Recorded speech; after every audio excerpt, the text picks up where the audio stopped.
Alors c'est à ce moment-là de la conversation que je voudrais ajouter une autre inquiétude de Mark Rutte, le secrétaire général de l'OTAN. Toujours chez nos confrères du New York Times. Elle concerne la Chine cette fois et une stratégie, vous allez le voir, du chaos qui pourrait être décidée directement par Xi Jinping, par Pékin, pour éviter les foudres directes des Américains. Écoutons Mark Rutte.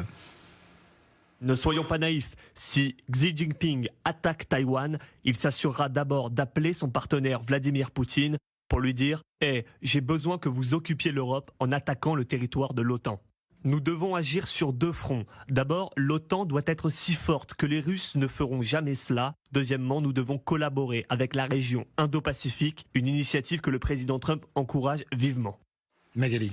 C'est exactement vraiment ce que veulent les Américains. Mark Rutte, décidément, c'est l'homme de trêve. Il est payé par Washington. Parce qu'en fait, il y a un grand débat au sein de l'Alliance Atlantique, je répète Atlantique.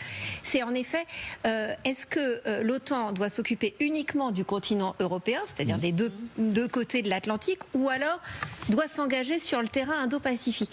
Les Américains, depuis des années, poussent les Européens, et donc l'OTAN a accepté lui aussi ce pivot en fait vers l'Asie. Les Européens ne veulent pas, freinent des quatre fers, ne veulent pas entendre parler de cela, mais on voit bien que Mark Rutte, et on a vu au dernier sommet de l'OTAN à quel point il était en train vraiment de caresser Donald Trump dans le sens du poil. Il était en phase avec Donald Trump. Là, avec cette déclaration-là, ça confirme à quel point Rutte vraiment cède tout à Donald Trump sur ce terrain. Donc ça annoncerait en effet un recalibrage de l'OTAN pour aller en effet sur ce front Indo-Pacifique. C'est ce qu'on comprend là quand en fait Rutte essaye de lier les deux dossiers. En fait, c'est ce qu'il fait dans cette déclaration. Est-ce qu'il n'a pas raison ou est-ce qu'il ne peut pas avoir raison? C'est intéressant, c'est-à-dire que Pékin demande à Moscou de faire diversion. Alors il y a l'Ukraine bien évidemment, mais on vous en parle assez souvent pour dire que certains et notamment